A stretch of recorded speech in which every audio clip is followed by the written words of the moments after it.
Well, hello out there, friendlies. It is I, Kris Poore of Kris Poore Media, once again, the same Kris Poore from that title that I just said a second ago. Anyway, I'm still looking for excuses to populate my channel. By now, you've probably seen other videos such as the two podcasts I have up and the beginner's guide to Kris Poore Media. But now there's this one.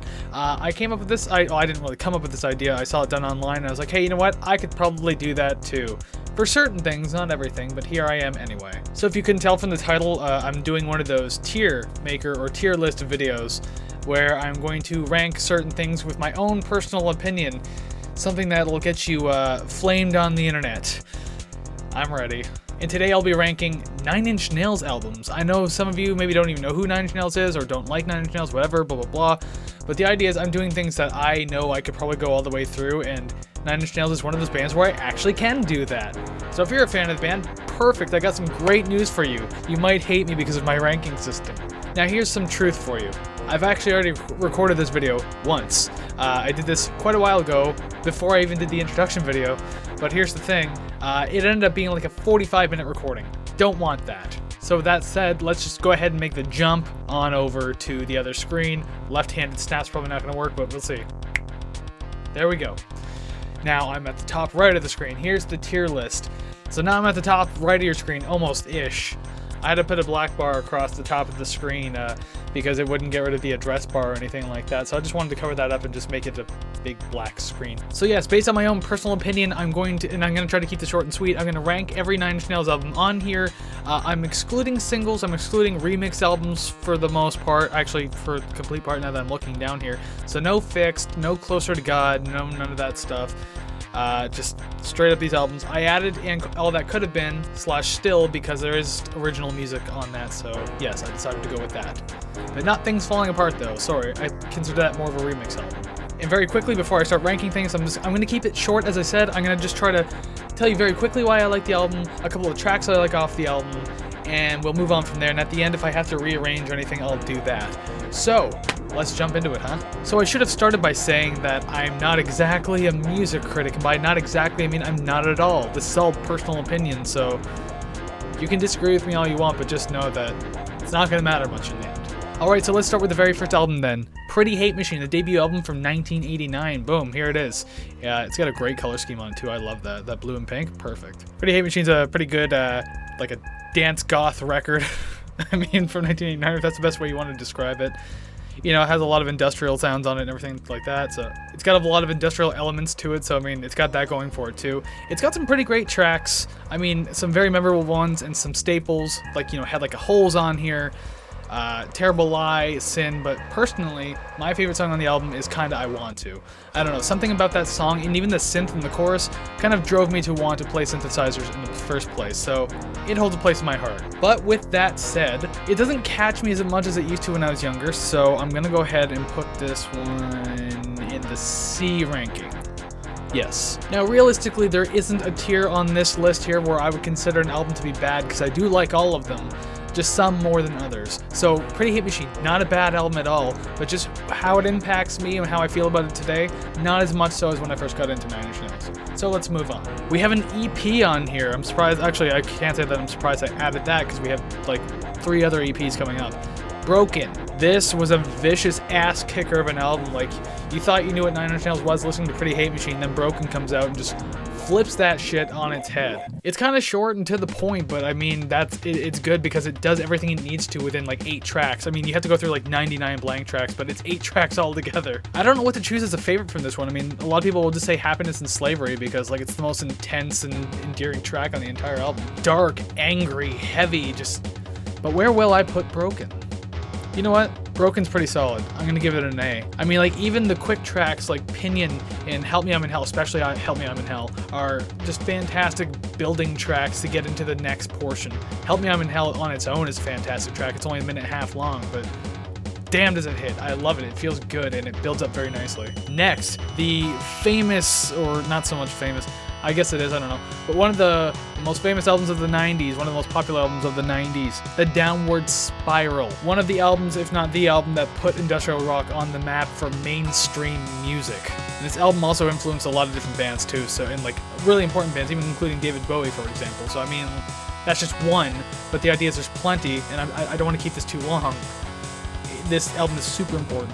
And it's just generally a really well-written album, well-constructed and everything. But blah blah blah, I'm not a critic. My favorite song on the album, to be honest, is probably Ruiner. I just like a lot about it. The chorus feels very epic and just kind of comes crashing out of nowhere. The very bluesy middle portion of the album with like that guitar solo, not the album, but the song. It has that guitar solo in it. Keeping this short and sweet, so yeah, there's not really any low points on this album. Songwriting's fantastic, songs are memorable. I mean, it's S tier. It's gotta be. Especially when you have tracks like Mr. Self-Destruct, The Becoming, Eraser. I mean, those alone make it an S tier album, but I mean, the entire album as itself just, goddamn, works so well. Alright, now the big monstrous double album, The Fragile. This one's gonna be a little harder. What is it, like something 25 songs all together? It's a big double LP that you really gotta work your way through. Now with that being said, it is still a fantastic album. A lot of work went into this. Almost in a way arguably as dark if not darker than The Downward Spiral, especially because of Trent's mindset, there you go, when he wrote this album. And it's almost impossible to pick out a favorite track on this one too. Like The Day the World Went Away, Somewhat Damaged, The Way Out Is Through. I know these are more of the obscure tracks, I guess, but here's my only issue with this one though before I rank it. Because it's so long, it's hard to sit through the entire thing. Like, you need to plan this out because it is a long album. Which is unfortunate because sometimes I get in the mood to listen to the whole thing and I just don't have the time for it, so it just sucks. I can't do it.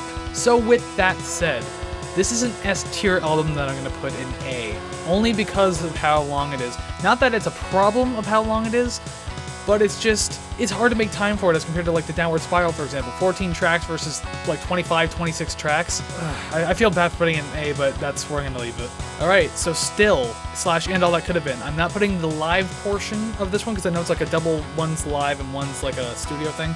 I'm only doing Still. What an absolutely mesmerizingly depressing album this is. Again, given Trent's mindset for where The Fragile was and that this came out shortly after, you can kind of see things were kind of getting a little worse. And if I had to pick out a favorite one on this, it gets sad. But Leaving Hope, the very last song on the album, oh my god. It is so grisly in how depressing it is, but it's so beautiful at the same time. Like, I don't know, it's like the saddest dream you'll ever have, but at the same time, it's just something peaceful about it. It's I don't even know how to explain it without sounding weird, and I already do. But where do you put Still? I'm gonna go ahead and put Still in B. I'm putting it there because, yes, it's a really depressing album. You kind of have to be in the mood to get through it.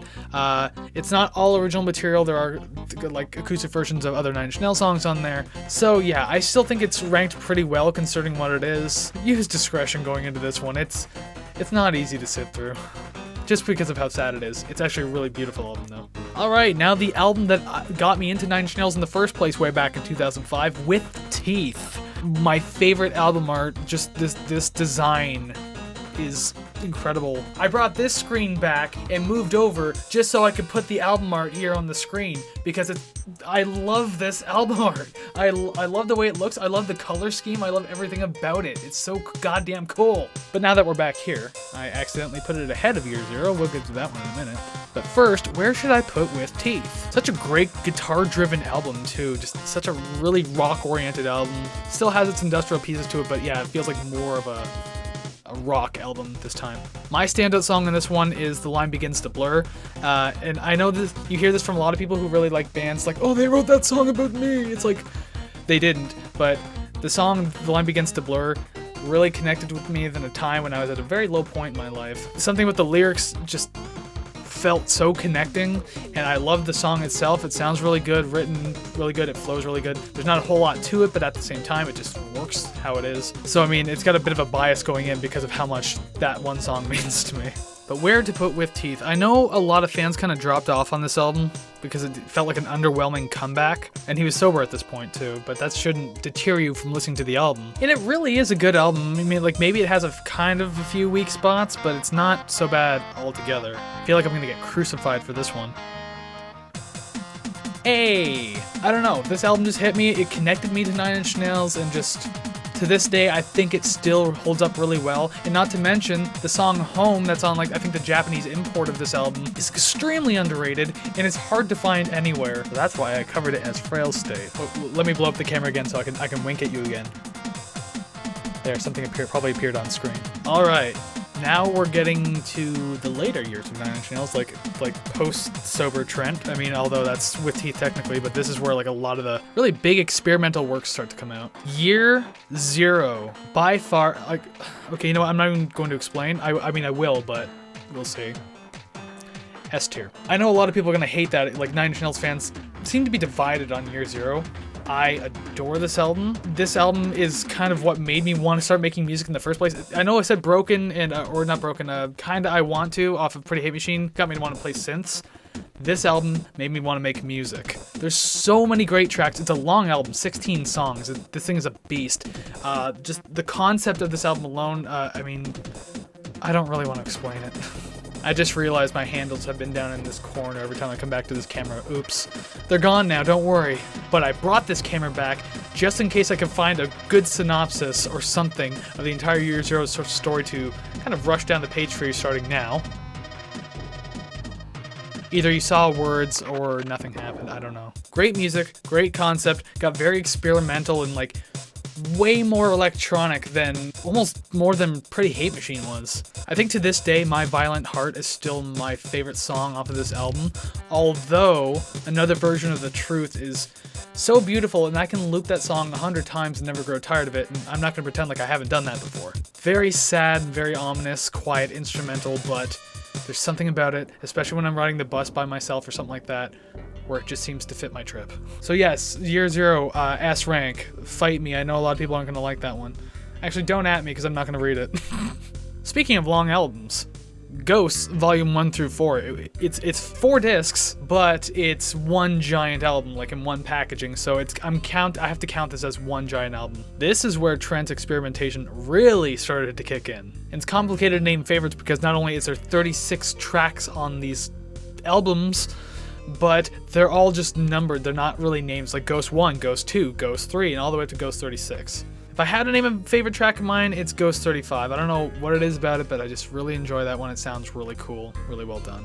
But yeah, this is a behemoth to get through. I mean, you thought the Fragile was hard? Sit through this. Depending on your mood, like the thing is, mood is all over the place on this album. Like, so if you're in one mood, like you're gonna get cut off at some point by something very abrasive, or if you're in like a louder, more aggressive mood or whatever, something along the lines of that, you're gonna get something quiet to cut you off immediately. Oh man, I really appreciate this album, and I even got Trent to sign this. I showed this in my last video, The Beginner's Guide to Kris Poore Media, so you can go back and see that. I really appreciated this album, so I'd hate to rate it so low.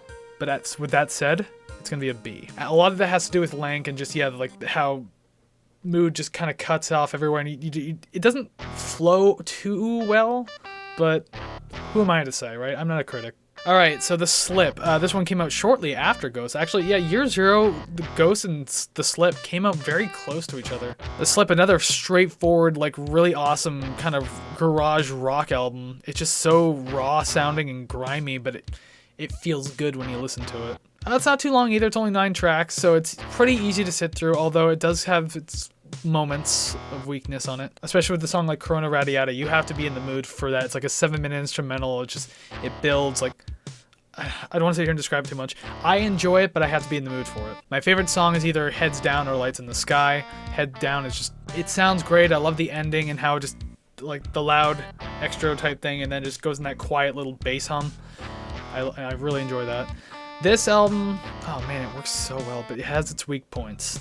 So I'm gonna put this one in B as well. But I really appreciate it, and actually the song Letting You on this album too was my favorite for an absolute long time, and it's still fantastic. It still holds up so well, and it's just raw, aggressive, just, it sounds like it was recorded in a garage, but I don't know, again, it just feels so goddamn good to listen to. Alright, the other comeback album, Hesitation Marks, and you want to talk about experimentation, wow, he went full out on this one. Funky bass grooves, certain falsetto background vocals that you're not really used to, horn sections, I mean, this one had it all.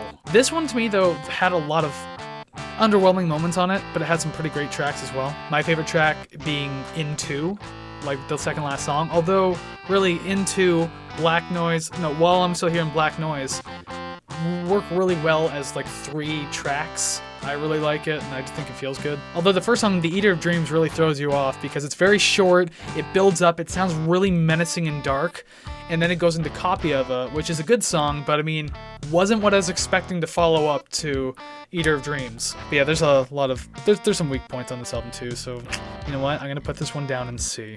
Enjoyed it, but just not as much as I would hope to. But I love that album cover, that looks really nice. Alright, now we get to the final trilogy, although there's 2 more Ghost albums I have to throw in at the end. That they're not on this list, but I'll do that myself, don't worry. So this is a trilogy of EPs released like 1 year after the other, all revolving around like the same kind of story, but from 3 different perspectives, I think, if I read that correctly. It's been a while since I've read Trent's interview, so I don't really remember. But yeah, these 3, wow, what a powerhouse, what a powerhouse trio this one is. So we're gonna start with not the actual events, the one just with the white cover here and with the lettering. What an absolute barn burner of an album this is. Like, holy shit, where did this come from? Like, it starts out with Branches and Bones, and that song itself is already pretty aggressive. Well, it's fairly aggressive in the chorus, but like the verses are kind of quiet, and you have a guitar that picks up and everything like that. The mixing is all over the place on the album, but the weird part is it works. Like, some things sound really quiet, some things sound really loud.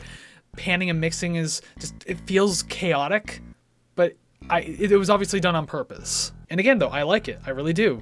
My favorite song on this album is either The Idea of You, although that's like a quick, repetitive kind of track. It's like one note throughout the entire song, but just, oh god, it's so energetic. I love it. It gets me going every time. That or Burning Bright, the final song, which is just this sludgy kind of doom metal almost sounding track, like doom industrial.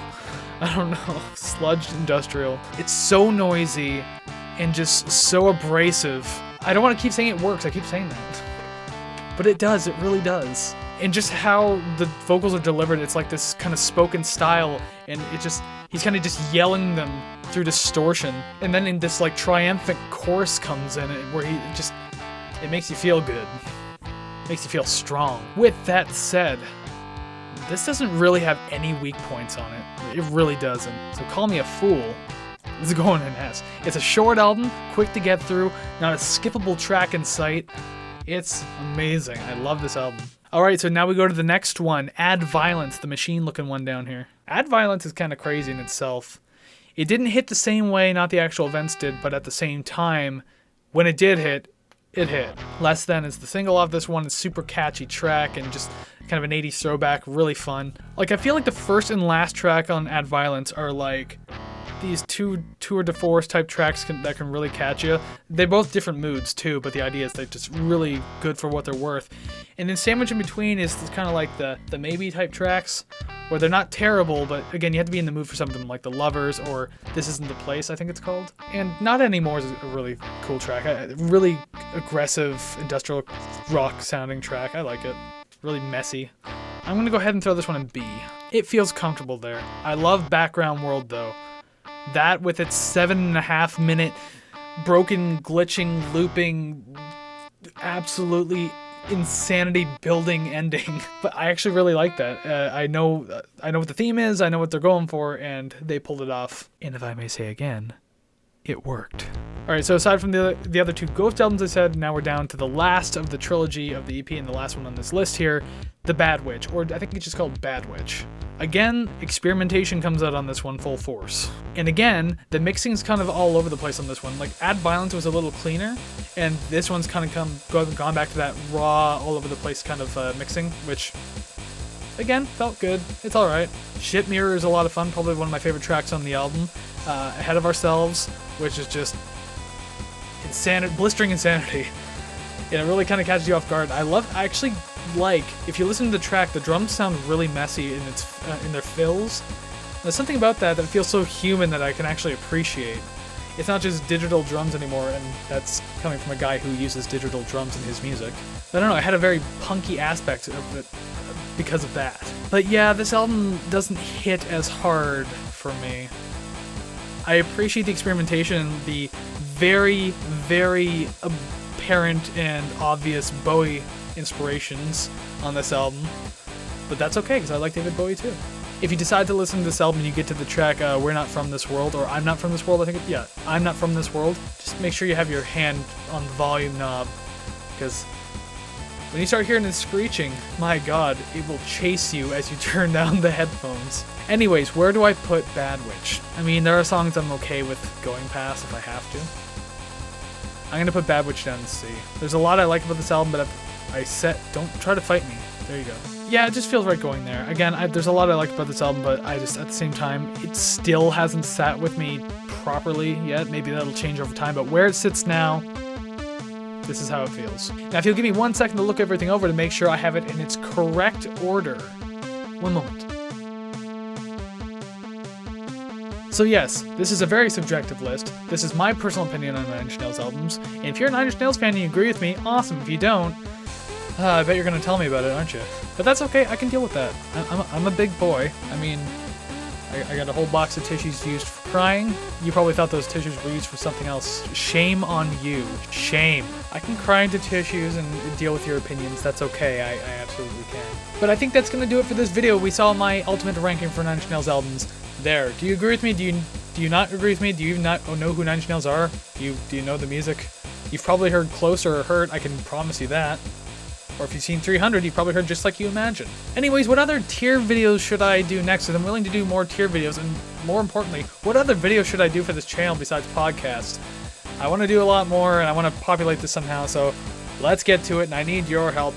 So yeah, leave some comments down below. What do you think I should do next? What should I do tiers for? And also, there's a bracket site too. What kind of brackets should I do? Let me know in the comments. Don't forget to like, comment, subscribe, share, do whatever that stuff is, because, you know, YouTube, such, I guess. That's all I got, I guess. So take care, friendlies. Bye.